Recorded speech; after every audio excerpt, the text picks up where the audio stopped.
Coucou tout le monde, nous voici pour une nouvelle vidéo spéciale que j'avais super hâte de faire.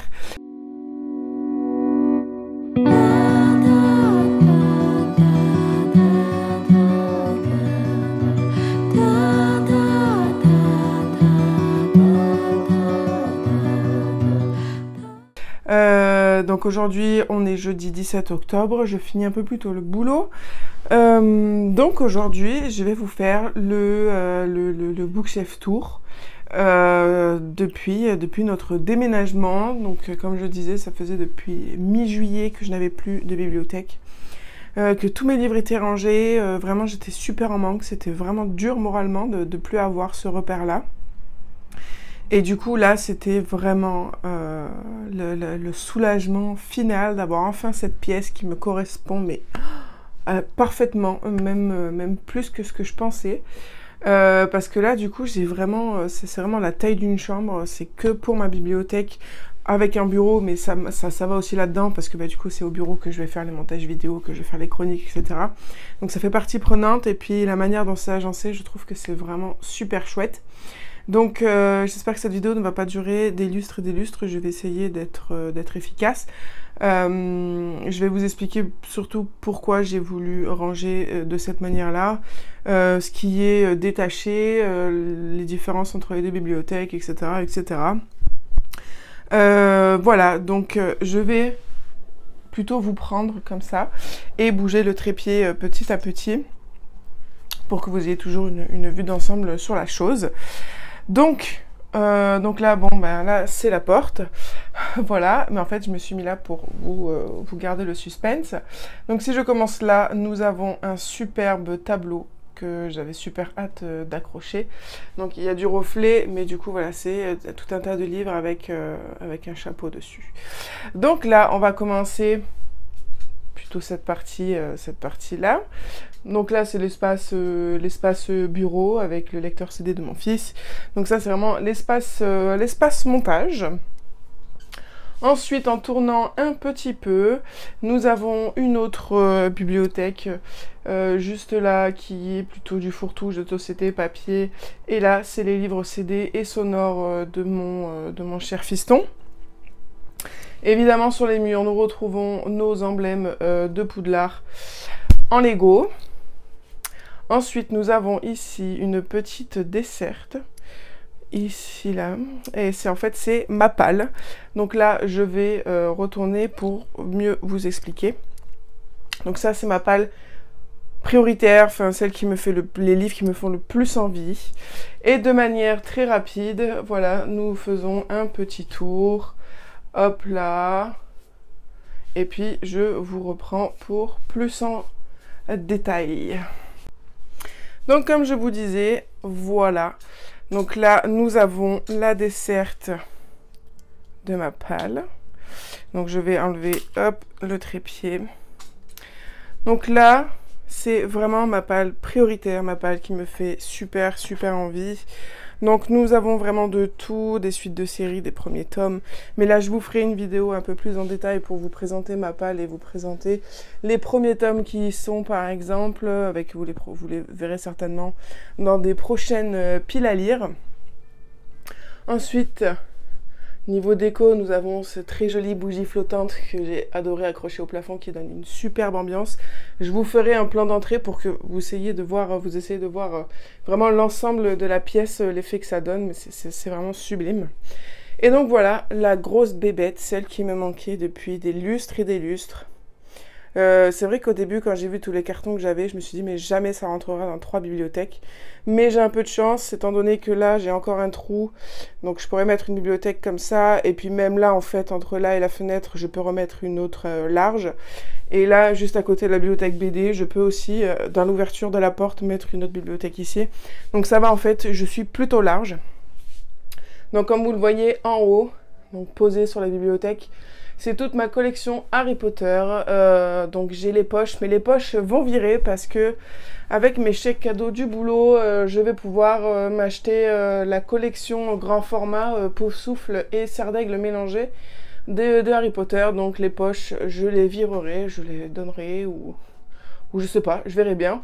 Mais du coup, voilà, les poches vont partir parce que je lis très peu en poche en ce moment avec mes problèmes de yeux, même si je refais mes lunettes, c'est quand même un format qui me convient plus trop. Donc voilà, il y aura les grands formats à cette place-là. Nous avons Dobby avec le magnifique petit gâteau, les 3 tomes de Minalima. Caché derrière les feuilles, nous avons le Poudlard Express avec la petite boîte à musique qui fait bien. Ensuite, on a les 4 premiers tomes d'Harry Potter avec l'illustration de Jim Kay, ou Kay, je ne sais pas comment on le dit. Voilà, caché derrière, derrière la lettre de Poudlard, on a Edwige aussi en Lego. Juste à côté, on a la classe de potions, il me semble, de chez Pouf Souffle. Une petite bouteille de potions que je m'étais amusée à faire. Et un exemplaire en anglais, parce que j'aimerais bien essayer de lire Harry Potter en anglais. Et les Animaux Fantastiques, bien qu'il me manque le dernier, les Secrets de Dumbledore, et Harry Potter et le Maudit. Voilà donc l'étendue de ma collection Harry Potter. Au début, je les avais mis là, dans la bibliothèque du milieu, sauf que je me suis dit ça va me prendre trop de place. Donc en fait, j'ai eu la superbe idée d'y mettre en haut et ça donne vraiment une superbe ambiance. D'autant plus avec la toile d'araignée et tout, je trouve ça super, ça fait le lien avec Aragog et tout. Enfin bon, je vais peut-être un peu loin dans mes délires, mais voilà, pour moi c'est génial. Donc là, au niveau du classement, on est dans du classement par maison d'édition et ensuite par titre de livre. J'ai pas voulu faire par auteur parce que c'était vraiment super casse-tête. Donc voilà, c'est vraiment par maison d'édition. Donc Bayard, Ozu. Donc là, on a du Ozu, c'est tout ce que j'ai. J'ai fait du tri aussi, il y a pas mal de livres que j'ai virés. Je ferai peut-être une vidéo pour montrer, mais je sais pas si j'aurai le temps d'ici là. Peut-être ce week-end si je les ai pas envoyés. Ensuite, vous voyez que Bayard, il y en a une chier. Il y en a vraiment beaucoup. Ben, tout ça, en fait, tout ça, à partir de là, c'est du Bayard. Les Miss Peregrine sont un peu en suspens. Parce que j'ai lu que le tome 1 et 2. Et vous voyez, j'ai la collection complète, mais ça fait vraiment une quinzaine d'années, je crois, que le tome 2 est sorti, ou bien 10 ans. Et me relancer dans le tome 3, je sais pas trop. Pourtant, il est dans ma palle. Le tome 3 est là, hein, donc j'ai toujours envie de le lire, mais je sais pas comment ça va se passer. Donc on va dire que Miss Peregrine, la série, est un petit peu en suspens, donc nous verrons bien. Voilà. Ensuite, là, on passe sur du Casterman avec les magnifiques Royaumes Sauvages et la Quête du Renard Blanc, qui est vraiment 2 séries de fantasy vraiment géniales. Ça, c'est ma petite citrouille positive, Pumpkin. Je trouvais ça très mignon, donc elle a très bien sa place ici. Ensuite, nous avons pas mal de séries Castlemore aussi. Nous avons du DJ Jeunesse, du Dragon d'Or avec cette superbe collection de première lecture sur les aventures au refuge. Donc ça parle d'aventures d'animaux au refuge de la SPA. C'est très bien, c'est très bien pour expliquer aux enfants. Nous avons ici le magnifique Dead Garden. Vous voyez qu'il y a la place pour le tome 2 qui sortira l'année prochaine. Voilà, j'ai très hâte. Ensuite, donc on part sur du Flammarion. Hein, depuis Charambas, on est chez Flammarion. La super collection d'horreur, le Bureau des Histoires étranges, que j'adore. J'ai lu les 2 derniers qui sont sortis en date du 2 octobre, le Cinéma de l'horreur et le Secret Hillcrest. Ça, vous le verrez dans l'update. Le Collège Maléfique, Cassandra O'Donnell, évidemment. Si j'ai l'occasion de me les acheter, de me les procurer tous, ça serait avec plaisir parce qu'ils sont vraiment géniaux. Les Jumeaux Croche-Mort aussi. J'ai pas le premier tome parce qu'il était en bibliothèque, mais ils n'ont pas acheté le 2, donc je me suis acheté le 2. Ensuite, nous avons Ours et Lapin. J'en ai qu'un seul tome parce que c'était une nouveauté. Et c'est vraiment des ouvrages qui sont vraiment très beaux. Que j'aime beaucoup. Ensuite, on part sur du Fleurus, avec la magnifique collection Moustique, mi-BD, mi-roman. Moi, mes séries préférées, c'est Chat et Sortilèges, Meiko et La Forêt Enchantée. Donc, c'est les 2 séries que j'ai à la maison. Et dans ma palle, je me suis procuré une autre série de cette... vous allez être sur mon beau tapis de sorcière. Une autre série de cette même collection qui va parler de gâteaux. Et comme vous voyez, voilà, c'est moitié roman, moitié BD avec quelques planches. Voilà. Donc ça, c'est dans ma palle. Ça va se lire très vite aussi. Mais du coup ça serait une nouvelle une nouvelle série que je commencerai chez cette maison d'édition et cette collection que j'aime beaucoup, beaucoup. Ensuite, on tombe sur du Gallimard, pardon. Je suis un peu essoufflée. Avec mon magnifique petit corbeau, voilà, j'adore ces décos. Donc Gallimard, voilà, du Jefferson, évidemment. Endgame, je pense que je vais le garder encore quelques années, et puis je pense que quand il faudra que je fasse un tri, je pense qu'il partira. Toujours chez Gallimard, on a la super série Jasmine, l'apprenti vétérinaire. Ça, j'en avais parlé aussi, première lecture de très très beaux livres. C'est pas une collection complète. Il me manque le 3, le 5, le 8, le 9, le 10, mais ça, je les avais lus en bibliothèque. Ensuite, on a le magnifique Magic Charlie, que j'aimerais beaucoup aussi compléter, parce que c'est une trilogie fantastique. Pax, vraiment une histoire super touchante. Ça, c'est quelque chose qu'il faut lire avec le cœur solide. Ensuite, la magnifique trilogie de SOS Créatures Fantastiques. C'était une trilogie vraiment génialissime. Pour tous les amoureux de fantasy et de créatures fantastiques, vous allez y trouver votre compte, c'est sûr. Ensuite, après Gallimard, on passe à Gulfstream. Gulfstream, je commence à avoir une collection qui est vraiment pas mal, qui part de là et qui finit juste, voilà, c'est toute la pile ici. J'ai beaucoup de séries terminées chez eux, c'est plutôt pas mal. J'ai la trilogie Cœur de Loup qui est terminée, j'ai les Kid Nemo qui est terminée, Monstre Hotel, Royal Special School, et après, ce sont des séries sinon, par exemple, La Cité des squelettes de Richard Petit-Cygne, je les ai lus en bibliothèque. La Fantastique Famille Poulet, je sais qu'il y a le tome 3 qui est sorti, mais c'est pas une série que je continuerai parce que le 2 ne m'a pas du tout accroché. Ce qui est dommage, mais bon, ça arrive. Ensuite, évidemment, nous avons les Hachette. Hachette, j'en ai que 4. Mais j'espère vraiment que ça deviendra 7 ou 6. Parce que j'aimerais beaucoup me procurer le tome 1 et 2 de The Prison Healer. Parce que c'est une série young adulte que j'adore. Vraiment, vraiment beaucoup. Et j'attends aussi avec impatience le tome 2 de Solid and Burn. Voilà. Ensuite, on a du Larousse. Larousse avec les forêts, enfin avec les Tuer le héros. Donc ça, c'est le premier qu'on a lu avec mon chéri, de Anne-Gaëlle Balp. Et là, toujours chez Larousse, on a lu le dernier qui est sorti, Tuer le héros du royaume d'Hadès. Et voilà, c'était vraiment, vraiment génial. J'adore, il y a énormément de livres dans Tuer le héros, mais vraiment Larousse, ils ont quelque chose qui fait qu'ils sont vraiment super abordables et vraiment géniaux en tout point. Donc voilà, ensuite on a la série Magic Animals que j'ai découverte et c'est vraiment super chouette. Un peu répétitif au début de chaque roman, mais c'est parce que même s'ils sont numérotés, ça peut être des livres qui se lisent vraiment de manière indépendante. Mais à part ça, c'est vraiment chouette, ça vous le verrez aussi dans mon prochain update lecture. Ensuite, on a de l'humaine, donc on a Stitch et In the End. Ça aurait pu être plus, mais j'ai viré les King's Game, voilà, qui m'ont pas plu au format roman. Les magnifiques Mémoires de la forêt. Hier, je suis allée chercher le tome 4, donc il attend plus que d'être lu pour prendre sa petite place. Ensuite, on arrive chez La Martinière Jeunesse avec la plupart de la romance, sauf Les Insoumis. Mais du coup, on a Irrésistible Alchimie, Retour à Paradise, c'était mes premières romances. Là, ensuite, on tombe chez Magnard, j'en ai que 2. Les 2 magnifiques Nadine de Bertoli que j'ai adorées, avec une espèce de chasse au trésor, c'était vraiment génial. Les éditions MAM, avec Les Enfants de la Balme, très très bonne lecture sur la Seconde Guerre mondiale.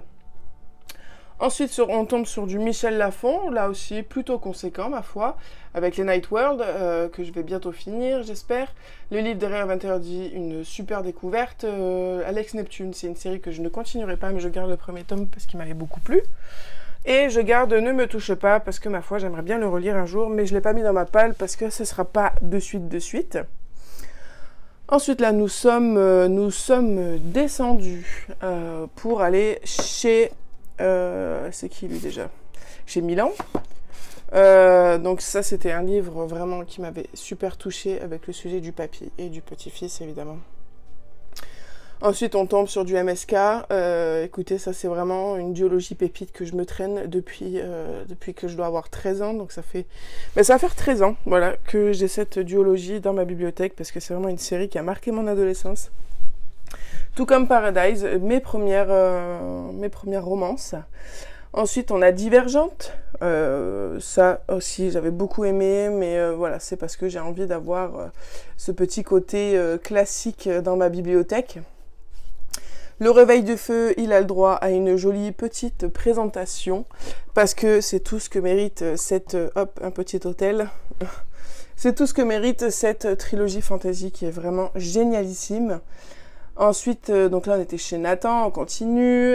Nous avons la fabuleuse trilogie Sœur sorcière qui est vraiment une pépite de chez Pépite. En ce qui concerne la condition de la femme dans les années 1900, c'était vraiment génial. Je l'ai même conseillé à des adultes au boulot et elles sont devenues accros. Ensuite, on va vite fait chez Playback avec la petite série Les Mondes d'Animalia. Donc là, ça parle de licornes, de tigres, d'ours, voilà, c'est des premières lectures vraiment chouettes. Ensuite, on passe à Pulp Fiction. Pulp Fiction, ils se démarquent beaucoup avec leur série Sur les traces du fabuleux Trésor d'Aquitaine, Trésor breton. J'espère qu'il y en aura d'autres, parce que c'est vraiment des histoires fantastiques historiques qui sont vraiment de qualité, avec une recherche historique pas piquée des hannetons. Et du coup, voilà, c'est vraiment, vraiment génial cette série. Je suis très contente du coup parce que on m'a écouté au boulot et on les a achetés. Donc, je vais pouvoir vraiment les vendre à mes petits lecteurs. Ensuite, on descend. Mon fils est venu jouer avec les livres. Nous sommes chez PKJ. Donc là, nous sommes vraiment tout dans PKJ. Ça, c'est la martinière. Ça n'a rien à faire ici. Elle est où la martinière? Je le rangerai après. Donc là, on est sur l'étagère spéciale PKJ. Il y a beaucoup de livres, hein, évidemment, les Hunger Games. Et j'ai hâte d'avoir le 5e tome qui a été annoncé sur Image. Donc sur cette étagère se démarque Animas. Voilà, c'est une série que j'avais depuis longtemps dans ma palle. J'ai enfin sorti le tome 1 après avoir été dans 1001 palles. Et je l'ai enfin lu et c'était vraiment, vraiment génial, génial, génial. J'ai le tome 2 et 3 dans ma palle prioritaire, donc j'ai super hâte. On a les Bridget Vanderpuff, c'est vraiment sympa, ça coule vraiment de source. C'est sympatoche. La série Dragon Girls, ça, première lecture aussi, vraiment pas prise de tête, ça fait du bien, c'est léger, c'est frais quand on a un petit peu une panne ou quand on sait pas trop quoi lire ou quoi. C'est vraiment très bien pour renvoyer la machine. Donc ça aussi, j'ai précommandé le dernier tome, on va dire le 3e tome du 2e cycle. Donc j'ai super hâte de le recevoir. Ensuite, ici, on a les Inheritance Game, mais Inheritance Game, je garde seulement cette trilogie. J'avais le tome 4, mais je l'ai revendu parce que pour moi, la trilogie en elle-même se suffit largement. J'ai pas du tout adhéré au tome 4, je me jette pas non plus sur le tome 5. Voilà, s'il me tombe dans les mains au boulot, que j'ai rien d'autre à lire, ce qui m'étonnerait, mais voilà, si j'ai du temps accordé en plus, peut-être que je me lancerai dedans, mais c'est vraiment pas dit. Et ensuite, vraiment gros big up à Woodwalkers. Donc ça, c'est le tome 1, j'ai lu le tome 2, et maintenant, j'ai commandé le tome 3 pour finir cette trilogie. Non, c'est pas une trilogie du tout, c'est... il y a énormément de tomes, je crois qu'il y en a 8 ou 9, je crois, en allemand. Le problème, c'est que le reste de la série, je ne sais pas quand est-ce qu'elle va être traduite. Donc pour l'instant, il n'y a que 3 tomes. Le tome 4, j'ai pas eu d'infos, donc je peux pas vous dire si ça va être édité bientôt ou pas. Ici, c'est vraiment la petite collection poche. Comme je vous ai dit, les poches chez moi, c'est une histoire finie. Voilà, là c'est des livres que j'ai lus, que j'ai beaucoup aimés. Donc on retrouve Les Royaumes du Nord, L'Appel de la Forêt, La brève histoire de ma vie de Stephen Hawking, que j'ai beaucoup aimé, Le Passage du Diable aussi de Anne Fine, des petits Karine Giebel, et aussi mon premier Stephen King, donc qui était son recueil de nouvelles, et l'une de mes premières romances aussi qui est Walking Disaster. Il faudrait que je lise, justement, il faudrait que je lise Walking Disaster et Beautiful Wedding, parce que je n'avais lu que le premier tome. Ensuite, là, on arrive à ma bibliothèque d'auteurs auto-édités. J'ai dû faire du tri, parce que vraiment, depuis que je suis tombée enceinte, je lisais quasiment que de l'auto-édité. Et forcément, on est obligé de faire du tri à un moment donné, parce que tout ne rentre pas, malheureusement. Et là, j'ai gardé les livres qui m'ont vraiment hyper marqué. Donc on retrouve Arnaud Conneville, On retrouve la série de fantasy historique géniale de Édouard Péchard, qui est Les Enfants du continent perdu. On retrouve Les Tribulations juvéniles de L'attente et la trêve, qui m'a vraiment fait renouer avec la fantasy. Journal d'une adoption au poil ou presque, je trouve ça vraiment génial pour éduquer les enfants sur l'adoption des animaux. Donc voilà, il y a vraiment pas mal de choses que j'ai gardées, parce que j'ai trouvé ça super original et tout ça. Mais même ceux que j'ai dû me séparer étaient vraiment tout aussi bien, vraiment. Mais voilà, malheureusement, c'est un peu comme les Hunger Games. Même si on ne veut pas, on est obligé de partir parce que il n'en restera plus beaucoup qui pourront rentrer ensuite. Ensuite, là, c'est mon deuxième hôtel à Bertrand Santini, voilà, avec sa fabuleuse série Le Journal de Gertie et Les Têtes de Fesses. Évidemment, j'ai mis les 3 autres livres que j'avais de la collection Pépix, donc c'est chez Sarbacane. Mais du coup, voilà, vraiment, Bertrand Santini, c'est vraiment un auteur divin. Qui a mis mon mari à la lecture, donc c'est vraiment quelque chose. Et donc là, j'ai hâte d'aller du coup au Salon de Montreuil pour faire dédicacer le tome 13. Ensuite, là, j'ai mis en avant les artefacts d'Uranos parce que c'est une saga romantasy que j'adore énormément. C'est un genre avec lequel j'avais beaucoup de mal depuis quelques années. Et puis là, maintenant, je suis à fond dedans. J'ai précommandé le tome 3 qui est Le Destin du Roi Soleil. Donc j'ai vraiment super hâte de rajouter ce tome 3 et enfin d'avoir le tome 4 d'ici l'année prochaine, j'espère. Ensuite, ici en haut, c'est 3 livres aussi qui m'ont vraiment marqué et que j'ai beaucoup aimé. Encore du Cassandra O'Donnell. Ensuite, là, c'est la fin de PKJ avec James Dashner. Évidemment, mais pareil, là, la trilogie, je n'ai lu que la trilogie, le reste ne m'intéresse pas forcément. La fabuleuse trilogie de la sélection aussi, que j'ai vraiment beaucoup aimé. Ensuite, on est sur du Rajo, voilà, une très belle collection Rajo aussi. Ensuite, on a du De Saxo, De Saxus, le label Saxo. L'école secrète des dragons, j'ai super hâte, je vais pas tarder à recevoir le tome 3. Ensuite, on tombe chez Scrinéo, voilà, avec évidemment Le Manoir de Castelcats. Le tome 3 était annoncé pour l'automne, normalement, mais bon, apparemment, ce sera que l'année prochaine, donc j'attends avec impatience. On a la série, hop, juste là, de Léo et Lily, très sympa aussi comme jeunesse. Monstrueuse Tempête, très bon roman frisson. Ensuite, on arrive chez Seuil, avec Les Sentinelles du Royaume Sauvage, une duologie fantasy magique. Ensuite, on arrive chez Wiz. Là, chez Wiz, on a ma première série un petit peu bitlit humaine de Rebecca Mezel. Ça aussi, je me la traîne depuis des années et je pense qu'elle ne partira jamais. Et on a H-Princess qui est rentrée très récemment. J'ai le tome 2 et 3 dans ma palle, donc ça aussi, ça ne saurait tarder à sortir. Et enfin, nous avons les maisons d'édition qui sont un petit peu seules au monde.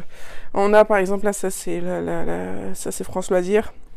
Là, on a Helium, Borealia, Les Hérons d'Argent.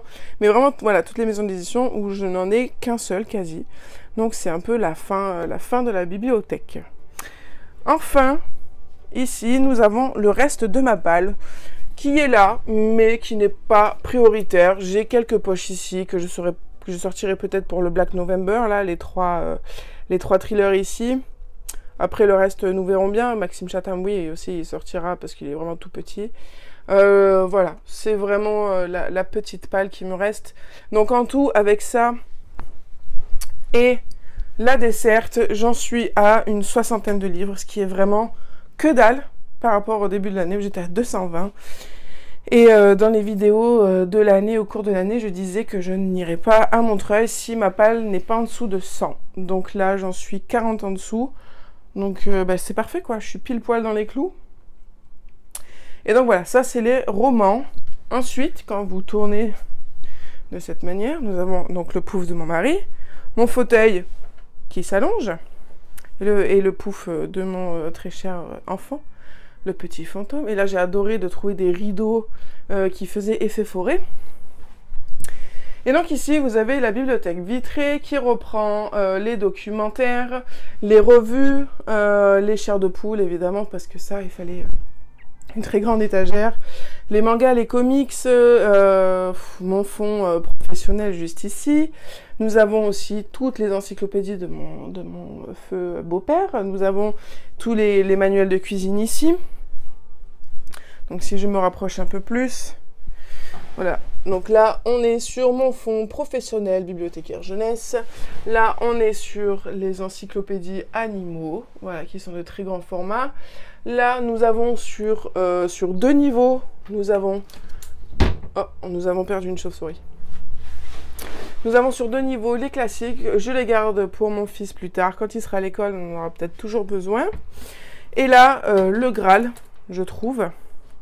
C'est là où se trouve l'intégralité de nos BD. Il faut savoir qu'avant, j'en avais pas du tout. Et depuis que mon mari lit, et bien forcément, les rayonnages se sont remplis.